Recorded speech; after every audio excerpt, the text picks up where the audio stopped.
So after Enzo Maresca and Liam Rossinio got sacked by the Chelsea board, bottling Europe and finishing 10th, after several phone calls, Todd found his man, XABI Alonso. After being sacked by Madrid, he wanted a challenge in the Premier League. But before he put pen to paper, Todd told him some of the high expectations at the club, such as win at least one domestic cup, one European trophy, and win the Premier League. This is going to be a tough challenge. And XABI Alonso signs a 4-year contract to the Blues. Here we go. And it's the first look of the team for Alonso. He's already implemented the same tactics he won in the Bundesliga with Bayern Leverkusen, the 3-4-2-1. The backline is instrumental in this position, same with the cam. Players like Caicedo and Palmer are going to be so important to this team. Captain James as well. But Alonso came in with a ruthless mentality, selling all the players he feels won't fit into the system. Players like Badiashile leaving to Brentford for 10 million, and players like Neto leaving to Nottingham Forest for 50 million. And with all the money I made off Neto and Badiashile, I went to go spend it on the guy that Alonso just signed in real life, Morgan Rogers. 117 million fee for him.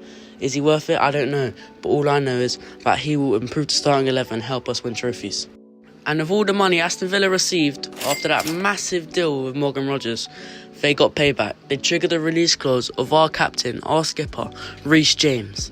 This is going to hurt our team so much, as I thought he was going to be one of the players I could keep for the future. And with the departure of Reece James, that left a massive gap in the Chelsea back line. Mr. Alonso was thinking, who's the perfect replacement? Alonso finds his man, the French centre-back from Crystal Palace. For 50 million transfer fee, Lacroix signs. Alonso thinks he's the perfect fit for the team. This is Mr. Alonso's first starting 11 as Chelsea head coach. Lacroix coming in for Reece James, who went to Aston Villa unfortunately, as they triggered his release clause. Caicedo is picking up captaincy. Rogers coming in for Palestra, who's currently sitting on the bench. I'm a bit scared of the left-hand side of Gittins and Hayter only being 78 rated. Let's see how we do. And there we have it. Season 1 finished. We finished 5th in a Europa League position, just behind Newcastle United. And here is the stats. João Pedro being our main man up front with 27 goals. Palmer and Rogers both have 19. Top assister is Cole Palmer with 11. What a season he had. We do need to strengthen the back line though.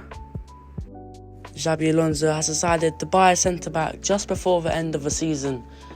The man he wanted is Ezri Konsa from Aston Villa. 80 million is what it took for Aston Villa to budge. And this is what the team is looking like at the start of Season 2. Just look at the improvements, look at the growth. Caicedo going to 89, Fernandes to 88, Palmer to 88, Rogers to 86, João Pedro to 85. Estevao even going to 82. This is a crazy team.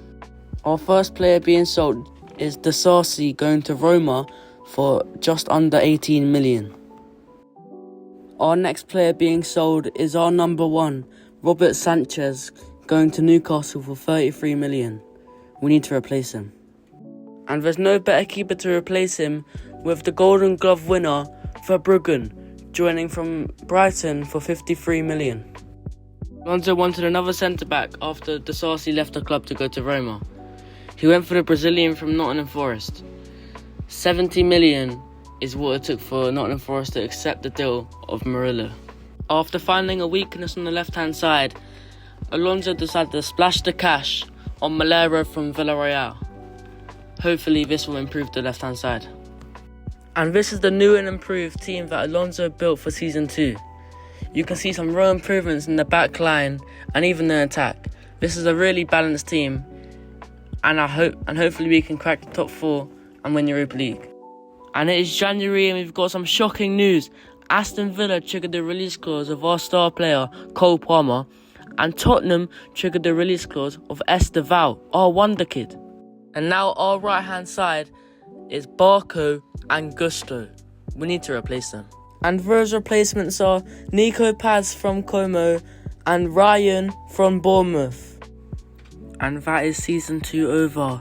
We have finished 4th in the Premier League. We will be playing Champions League football next year. What an improvement. Let's check if we won anything else. We didn't win the FA Cup. we got knocked out by City in the semi-finals. Let's check Carabao Cup, and we didn't win that either.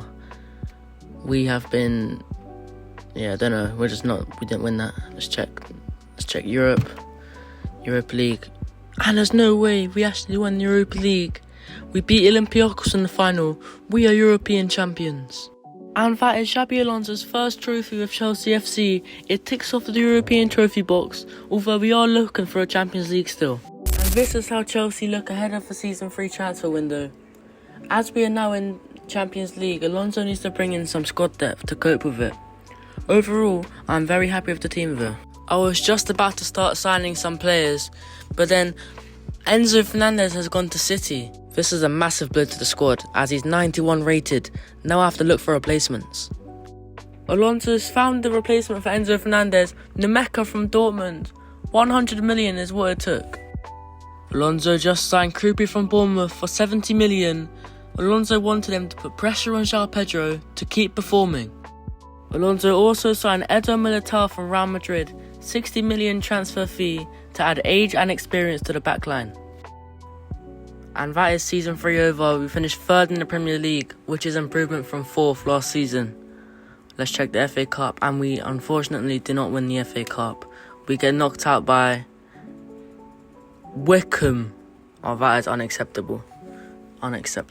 Let's check the Carabao Cup, and City win it like always, and we get knocked out by City. That's unfortunate. Now let's check the Super Cup, as we actually won it. We beat Real Madrid in the Super Cup final. I can't believe it. That is Alonso's second trophy at the club, and it will go alongside the Europa League. And can we add a third? No, we can't. Real Madrid Liverpool final. Real Madrid got their revenge on us, beating us 3-1 in the semi-final. And this is how we are looking at the start of Season 4. Nico Paz going up to 89, same as João Pedro. Look at the back line, it's so strong. 91 Caicedo, this is a quality team. Alonso knew one superstar can change this team, and he bought that superstar. £160 million to Bayern Munich to buy him. Michael Olise, the little boy who came through the academy, is back at the club. And this is how Chelsea are starting in Season 4, Alonso's last ever season, the last dance. Olise coming in for Ryan's sitting on the bench this season. Hopefully, we're looking for the Champions League and the Premier League. And that's the season done. And let's see. And Chelsea won the league. I can't believe it. Alonso's done it for Chelsea.